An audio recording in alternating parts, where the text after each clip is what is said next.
ассалому алайкум бинандагони азиз, ҳамдиёрони гиромӣ. бо таманнои хонободию рӯзгори неку босаодати шумо ба намоиши таҳлилии татбиқ аз муассисаи давлатии телевизиони илм ва табиат ҳусни оғоз мебахшем. дар ин намоиш мо атрофи тадқиқоти хок ва хокшиносӣ дар ҳамбастагӣ бо мутахассисони институти давлатии лоиҳакашии заминсозии тоҷикзаминсоз маълумот хоҳем дод. мусаллам аст ки беш аз 80% аҳолии тоҷикистон дар деҳотҷойҳо умр ба сар мебаранд ва пешрафти иқтисодиёт ва зиндагию рӯзгорашон ба соҳаи кишоварзӣ сахт марбут аст. асоси рушд ва самаранокии истеҳсолоти кишоварзӣ аз замин вобастагӣ беандоза калон дорад ва хок омили асосии муайянкунандаи ҳосилнокии зироатҳо ва устувории агроэкосистема ба ҳисоб меравад. мутаваҷҷеҳ бошед ба гузориши омоданамудаи гурӯҳи эҷодии мо ки аз фаъолияти институти давлатии лоиҳакашии заминсозии тоҷикзаминсоз оид ба ҷанбаҳои асосии тадқиқоти хокшиносӣ аз ҷумла омӯзиши хосиятҳои физикӣ, химиявӣ ва биологии хок, инчунин таъсири онҳо ба ҳосили зироатҳои гуногун бахшида шудааст. институти давлатии лоиҳакашии заминсозии тоҷикзаминсоз аз соли 1965 инҷониб фаъолият дошта бо қарори ҳукумати ҷумҳурии тоҷикистон 3 июни соли 2006 ба пажӯҳишгоҳи давлатии лоиҳакашии заминсозии тоҷикзаминсоз ва 3 майи соли 2010 бо қарори ҳукумати ҷумҳурии тоҷикистон ба институти давлатии лоиҳакашии заминсозии тоҷикзаминсоз табдили ном намуд. мақсади асосии фаъолияти институт қонеъгардонидани талаботи мақомоти идоракунии давлатии ҷумҳуриявӣ ва давлатӣ, заминистифодабарандагон, дигар шахсони ҳуқуқӣ ва воқеӣ ки ба корҳои ва соҳаи заминсозӣ ва кадастраи давлатии замин вобаста буда, ки барои идораи фонди замини ҷумҳурӣ самаранок ва оқилона истифода бурдани он, баланд бардоштани ҳосилнокӣ, ҳифз ва беҳдошти замин фаъолият мекунад, иборат мебошад.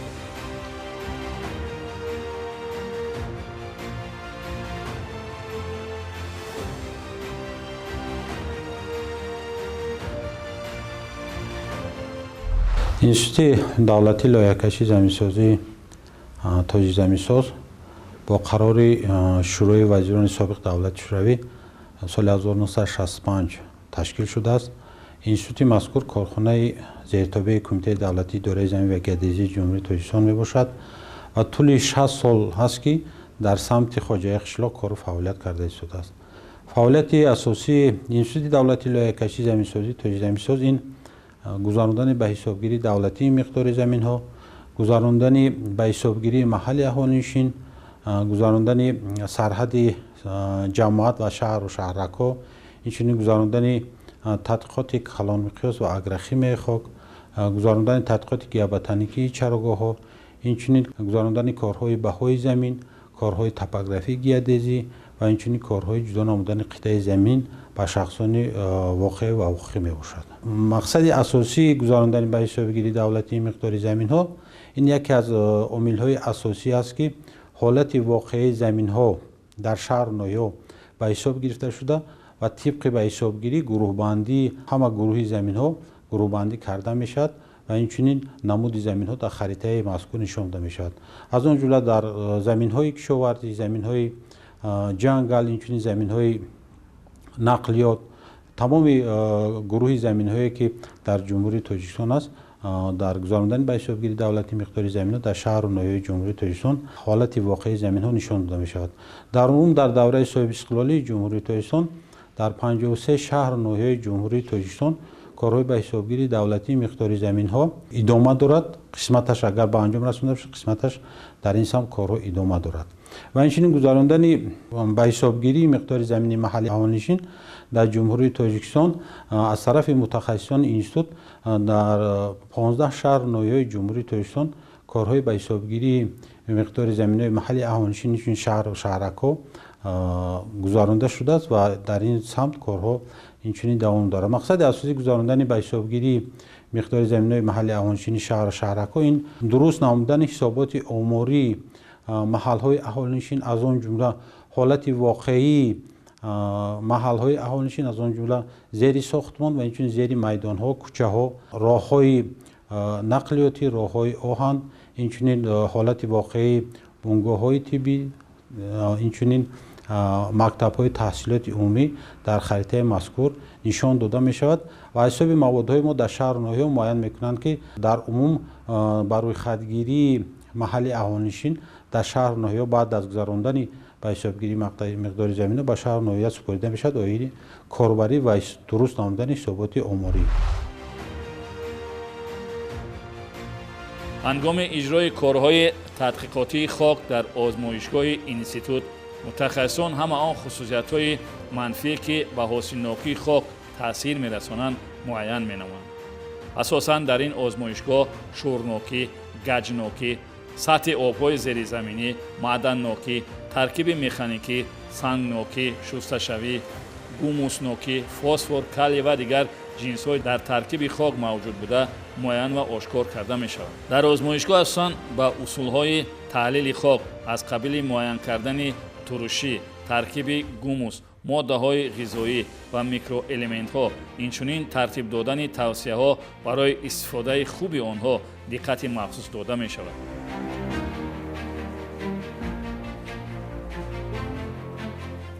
35 سال زیاد در ازمایشگاه کار و فعالیت میکنم. زیاده از 20 نمود تشخیص ما در ترکیب خاک میگذرانیم. این هم باشد برای حاصلخیزی زمین‌های کشاورزی، برای اگروخیمیای خاک، گوموس، فسفر حرکت کننده، کالی و شونده. بعد ما در ترکیب خاک گچنوکی را معاینه میکنیم، کربنات نوکی را معاینه میکنیم، ترکیب مکانیکی خاک ما معاینه میکنیم.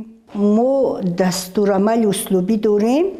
با همون دستورالعمل اسلوبی ما در ترکیب خاک ماده‌های غذانوک برای زمین در کار را ما معاینه میکنیم. شوره خاک ما 20 گرم خاک گرفته با اون 100 میلی لیتر آب دستیلی رو اضافه میکنیم.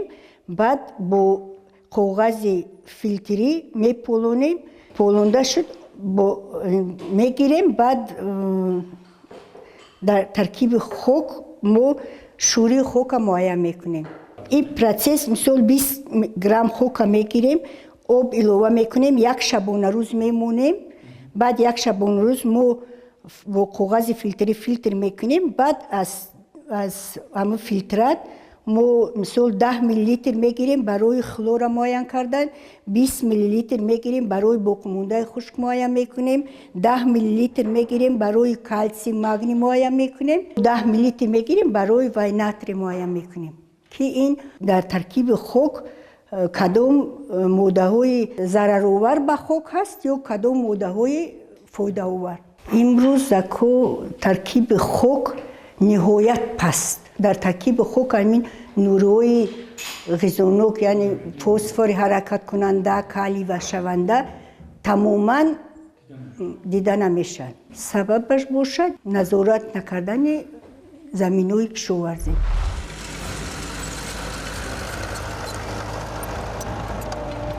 اهمیت جاری نمودن تدبیرهای اگرotехنیکی که به بهتر نمودن صفت زمین و برقرار نمودن حاصلخیزی آن نگرانده شده‌اند. یکی از عامل‌های مهم در رشد ساحه کشاورزی و بلند برداشتن حاصلناکی زمین محسوب می‌یابد.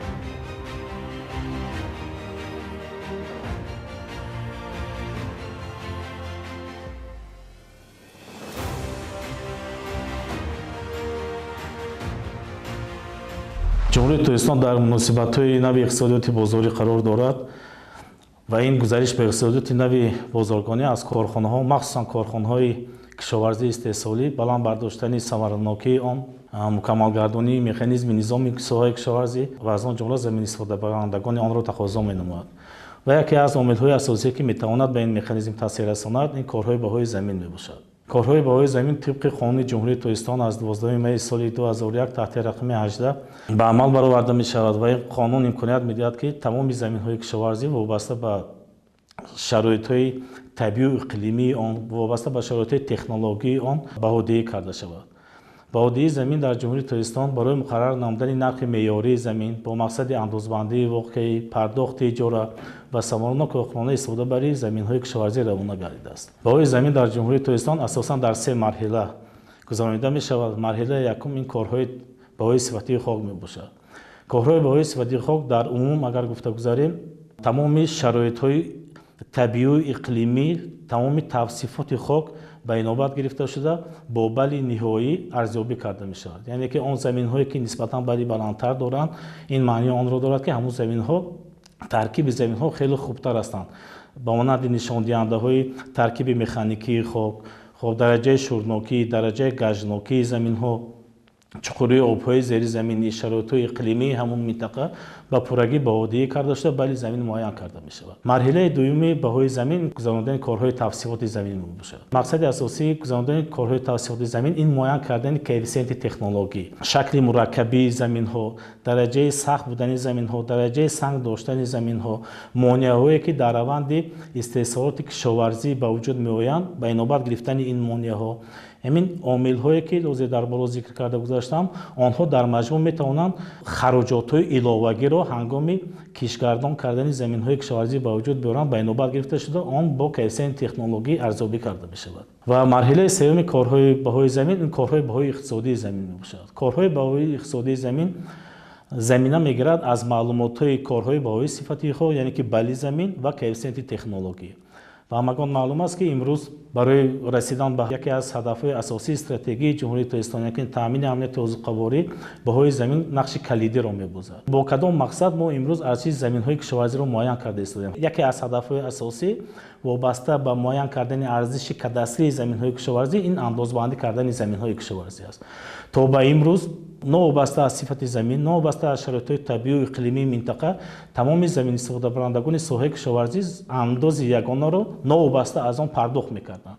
ва баъди корҳои таҳлилии баҳои замин гузаронидан, ин корҳо имконият медиҳад ки тамоми хоҷагидорони кишоварзӣ вобаста ба сифати замин тафриқа, яъне ки андозбандӣ карда мешавад. истифодаи нуриҳои органикӣ ва минералӣ дар зиёд кардани самараи кори кишоварзон нақши муҳим дорад. дар асоси тадқиқотҳое ки аз ҷониби мутахассисони институт гузаронида мешавад, ба замин истифодабарандагон оид ба истифодаи оқилонаи захираҳои замин барои баландбардоштани устувории истеҳсолоти хоҷагии қишлоқ, беҳтар намудани сифати маҳсулот ва муҳофизати муҳити зист тавсеяҳо пешниҳод мешавад.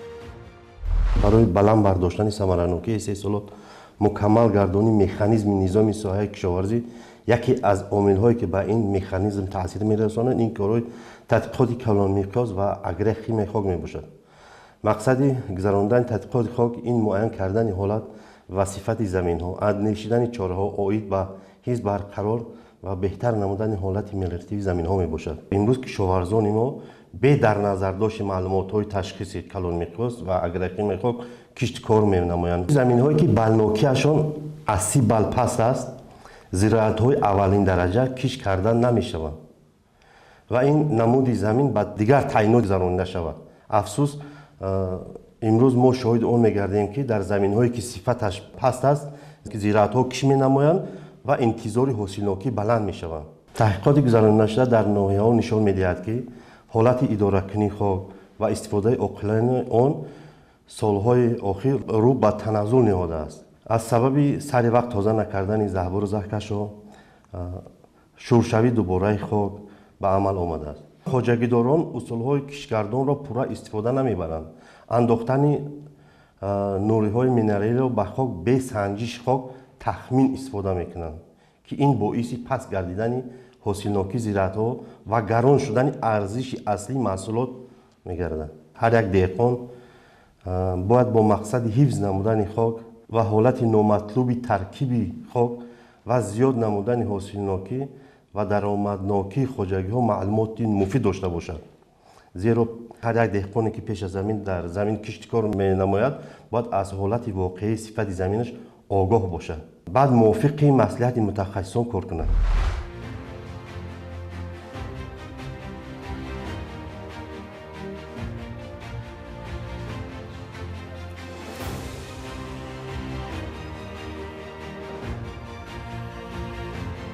мақсад аз санҷиши хок ҳамчунин тавсияҳо барои нигоҳ доштани ҳосилхезии он ҳамчунин воситаи муҳим барои такмили истеҳсолоти кишоварзӣ мусоидат менамояд.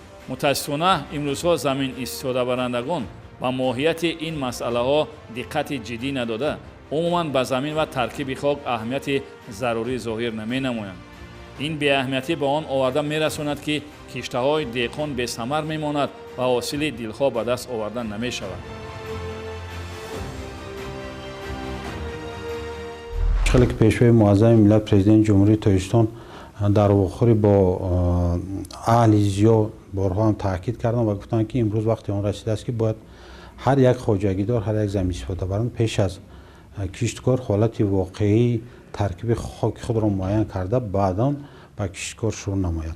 در حقیقت امروز از طرف متخصصان ما بعد گذراندن تحقیقات معین کرده شد که حالت واقعی ترکیب خاک جمهوری تاجیکستان بسیار در حالت وزمین است. از ندانستن زمین استفاده برندگان دهقانانی که امروز زمین سر و کار کرده ایستادند بسیار یک تشویش آوری در آن است که وقتی که ما تحقیقات گذراندیم در حقیقت برای بلند برداشتن حاصل نوکی زمین گرفتن حاصل زیاد از درختان میوه یعنی چنین محصولات های کشاورزی باید هر یک دهقان پیش از استفاده بری باید از خاک خود را از تحلیل خاک گذرانده بعداً با کشت کار شروع نماید. تحقیقاتی که در سالهای آخر از طرف متخصصان گذراندن در حقیقت هم نشان داد و اینچنین علما تصدیق کرد که اگر بگوییم که در شهر ترسانزاده اینچنین در ناحیه شهرنم گیریم نوری‌های کلیگی و فسفوری بعد از تشخیص عموما در ترکیب خاک با یک فایزناکی کم دیده می شود که این یکی از عامل‌های پس گرفتن حاصل نوکی زمین است. اینچنین از سرما نگاه داشتن درختان در خشکسالی امین نگاه داشتن این پرابلم اساسی است که امروز بعد از آموزش نشان میدهد که کدام پرابلم های خاک است. وقتی که ما در آموزش قرار داده بعد تحلیل نشان دادن بیشتر در زمین های هم کرمی آبی هم کرمی للمی دیده نمیشود نوری‌های کلیگی. نوری‌های کلیگی یک از مینرال های اساسی باشد. وقتی که با معیار معین اگر در ترکیب خاک نوری‌های کلیگی دیده شود درختان را از سرما نگاه می‌دارد. این چنین از خشکسالی نگاه می‌دارد. این پرابلم های اساسی است. برای چی بینید که تغییریابی اقلیم است، گرشمی حرارت گرمی است در حالتی که در ترکیب خاک اگر معیار معینی کلی دیده نشود این عامل‌های اساسی است که اگر در ترکیب خاک اگر با معیار معین کلی دیده شود نمناکی رو در خود نگاه می‌دارد. حالت دیگری معیاری که در ترکیب خاک دیدن نورهای کلیگی در حالتی که اگر معیاری معین دیدن نورهای کلیگی در ترکیب خاک باشد همه وقت ایمونیتتی درخت رو بلند نگاه می‌دارد و خود مبارزه می‌برد با تمام نمود کسالی‌های ضررآور. این پرابلم‌های اساسی است که در ترکیب خاک باید نورهای کلیگی با معیار معین دیده شود.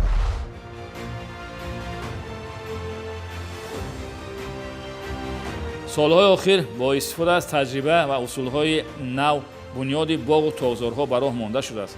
صدها گکتار میدان باغ و تاغزار بنیاد گردیدند ولی برای بنیاد باغ و یا تاغزار پیش از همه ترکیب خاکی که در آن میدان باغ بنیاد می‌گردد باید از نگاه علمی معین کرده شود. در مورد گذراندن تحقیقات‌ها از جانب متخصصان انستیتوت دولتی لایحه‌کشی زمینسازی تاجیک زمینساز و معین کردن ترکیب خاک و دادن توصیه‌ها می‌توان با بنیاد باغ و یا تاغزار شروع کرد. در عکس حال نمی‌توان از باغ‌های بنیاد یافته ثمر نیک به دست آورد.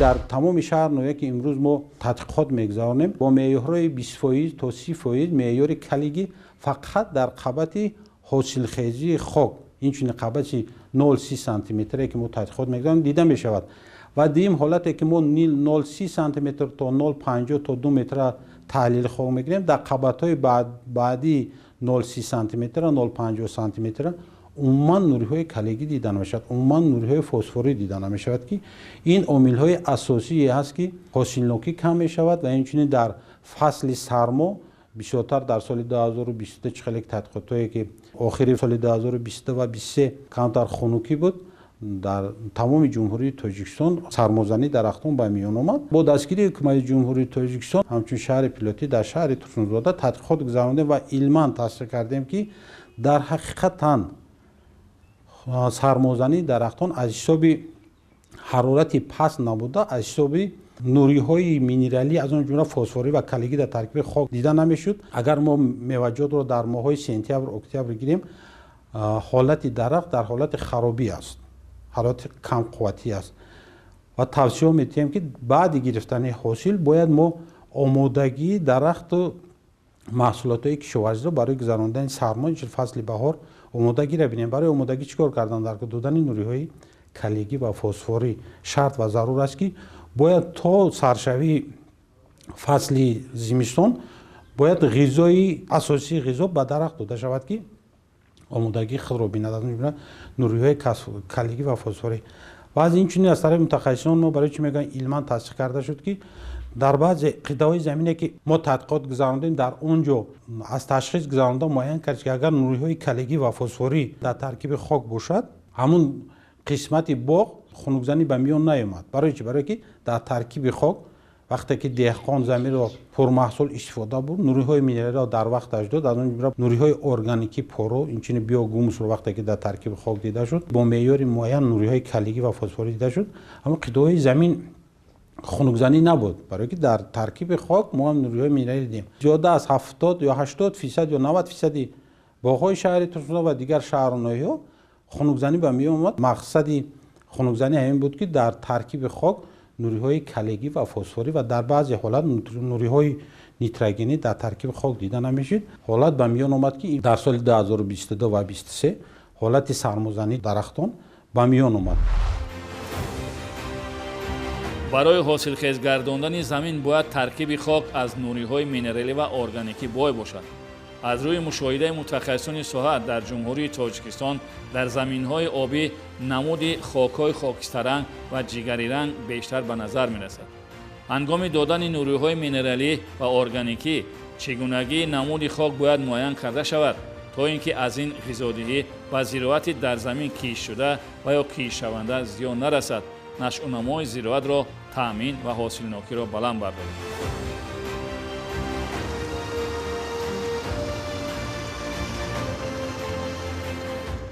ҳамчун мутахассис ба ҳамаи заминистифодабарандагон тавсиё дода мешавад, ки пеш аз кишту кор аввал аз ташхиси хок гузаронда баъд ба кишту кор шурӯъ намояд. ва инчунин ба тамоми деҳқононе ки имрӯз мехоҳанд бунёди боғ кунанд ва инчунин дарахтони ҳамеша сабз гулу бутаҳо шунананд, хуб мешуд, ки пеш аз шинондан аз таҳлили хок гузаронда ва он проблемае ки имрӯз дар хок ҳастанд, пеш аз кишту кор додани нуриҳое ки дар таркиби хок нестанд, додани нуриҳои минералӣ, баъдан сар кардан ба кишту кор, инчунин шинондани дарахтон. аз тарафи мутахассисони мо барои бунёди боғ аз чуқурӣ то 2 метр таҳлили хок гузаронда мешавад, ки мо бояд то чуқурии 2 метрро муайян кунем, ки кадом қабати хок имрӯз дар мавзеи мазкуре ки заминистифодарон мехоҳад боғ кунад, бояд ҳамаи қабатҳоро бинем.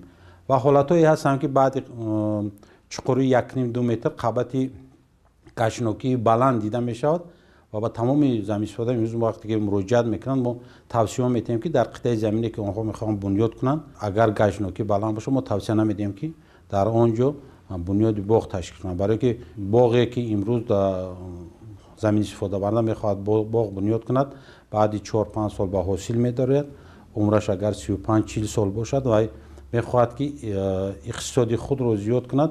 ва аз ин ҷумла ба он тавсия медиҳем, ки вақте ки ҳолати воқеӣ таҳлили хока гузаронда, мо дар қитъаи замин тавсия медиҳем, дар он қитъаи замин шинондани кадом намуди дарахтонҳо ва инчунин дар оянда гирифтани ҳосилнокӣ ба ҳар як заминистифодабаранда, инчунин ташкилоту ҷамъиятҳое ки мехоҳанд боғ бунёд кунанд, инчунин кабудзор кунанд, тавсия медиҳем, ки дар қитъаи замин шинондани кадом намуди дарахт ба маврид аст.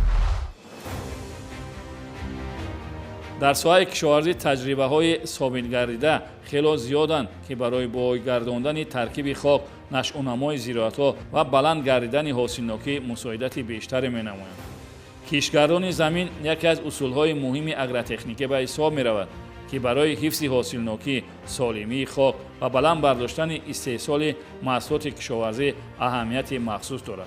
در تجربه دهقانی با اصول کشتگردان یعنی براه ماندن کشت دیگر نمود زراعت‌ها در یک زمین ثابت گردیده است که این اصول با بلند گردیدن حاصلنوکی، پیشگیری کمشوی غذای خاک، کم شدن حشرات و کسلی‌ها، بهتر شدن ساختار خاک، کم شدن علف‌های بیگانه، بایگرداندن ترکیب خاک و بلند گردیدن حاصلنوکی مساعدت می‌کنند. چنانچه به نظر می‌رسد سالهای اخیر این اصول در استحصالات کشاورزی سنجیده شده قریب که استفاده نمی‌گردد. در برابر اون که نوری‌های کلگی است امروز ما توصیه می‌کنیم که کشتگردان برای چی؟ که حالت‌های پیدا می‌شود که اگر در حقیقت ترکیب زمین اگر بسیار حالتی بد شده باشد ما امروز توصیه می‌کنیم کشتگردان کند، از اون جمله دیگر نمودی محصولات، از اون جمله محصولات خوراکی چاروا. پرابلم اساسی محصولات این خوراکی چاروا امروز وقتی که کشت می‌کنند گومسنوکی خاک را در حقیقت بلند می‌کنند. یونشخه در حقیقت این رستنی هست که وقتی که در زمین‌های کرامی یا بیام کرامی للمی شنونده می‌شود در حقیقت در بین 2-3 سال که یونشخه امروز کشت می‌شود گومسنوکی خاک را بلند می‌کند. اگر بگوییم که گومسنوکی خاک یک قسمت خاک باشد وقتی که گومسنوکی بلند شد در آینده وقتی که ما 2-3 سال یونشخه را میکنیم با کشتکاری رسانه‌های کشاورزی دیگر رسانه‌ها میکنیم در حقیقت ترکیب خاک رو به حد بوی میکنیم. چراگاه‌ها منبع اساسی خوراک چاروا، بلند برداشتن استحصال گوشت، شیر و پشم، نگهداری توازن اکولوژی و پیشگیری اروزیای خاک به حساب می‌روند. سالهای اخیر چراگاه‌ها رو به تنزل نهاده منفعت آن به خواجگی خلق مملکت کم به نظر می‌رسد. البته کاهش یافتن چراگاه‌ها و رو به نیست‌شوی آوردن آنها یکی از مسئله‌های مهم به حساب می‌رود. در ماهای مای ایون در چراگاه ما یک نمود علف دیده نمیشه. این چی حالته؟